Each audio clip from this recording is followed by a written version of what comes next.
this young lady just so, well, anyway, what is a disruptor? That's on your Facebook page. Yeah, so let me just start by saying that I didn't choose my calling for sure. I know that God chose me while I was even in my mom's womb, because this is not the pathway that I would have chosen at all. I was a very quiet child, very shy, very introverted. I didn't hardly talk.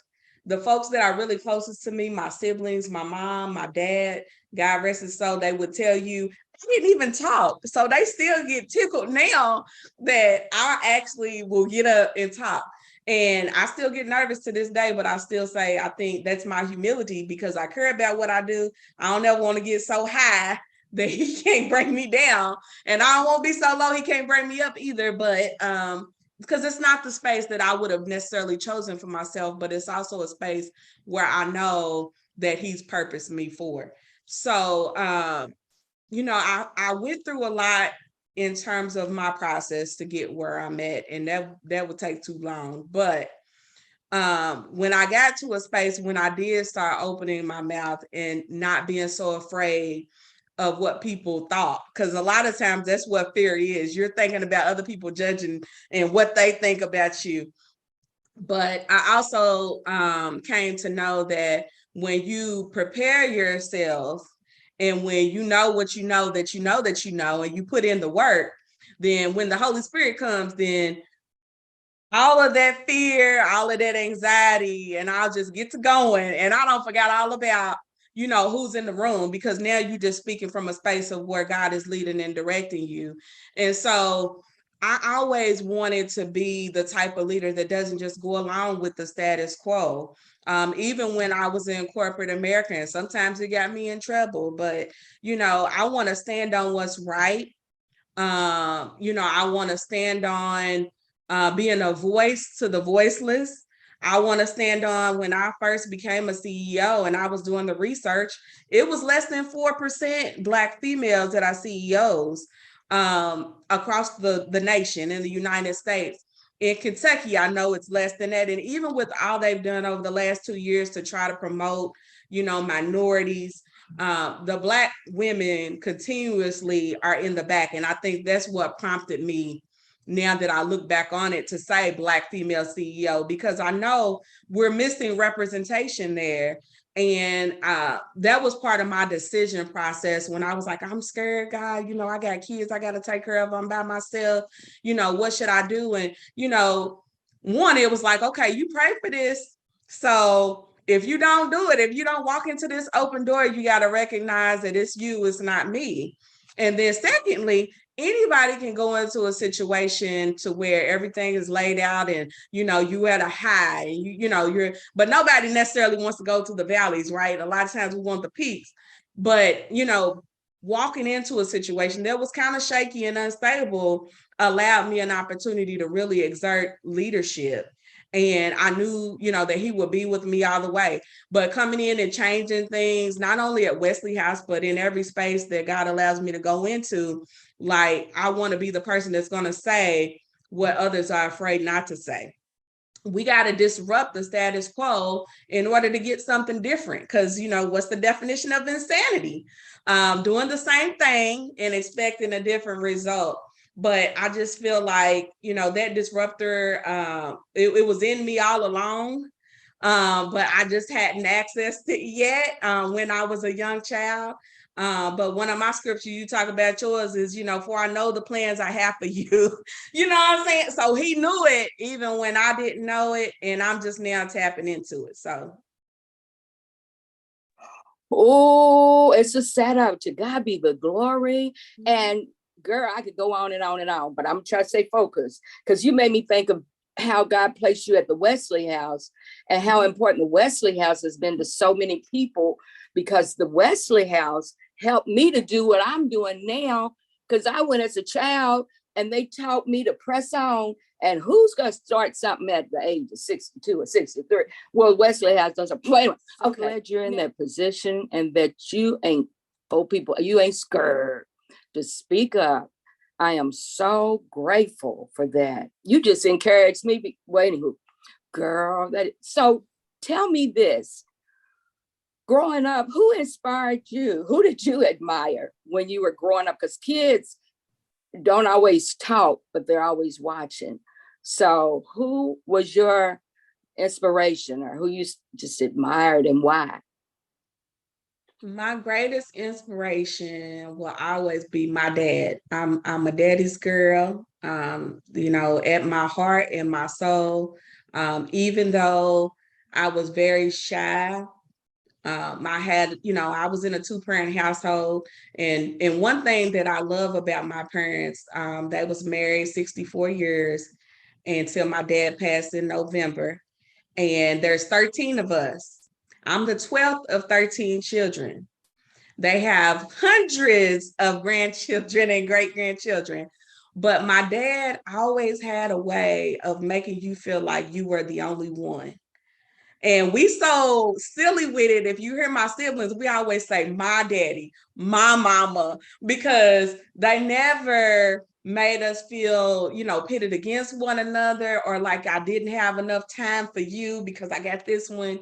But I think, my daddy knew, even at my young age, what I didn't, that he said, you're going to be somebody. He always spoke life into me. And my dad he was about 6'2", 6'3", 250, 280. He was always a big guy, big, strong, but he had a strong physique, but he was very, quiet and dominant in his own way. He wasn't real boisterous and loud.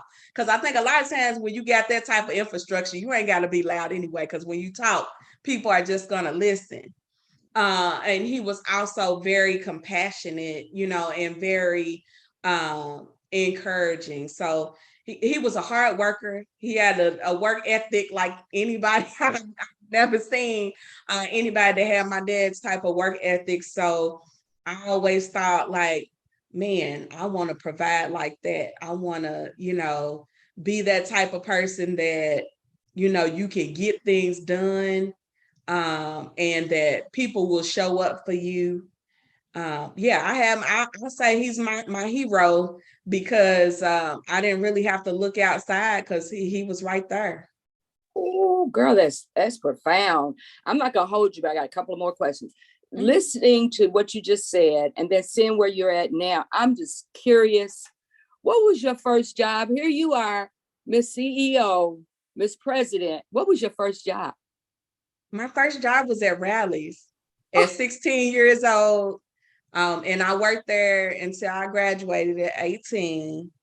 And then I actually lived in St. Petersburg, Florida for a while. I got married at 18.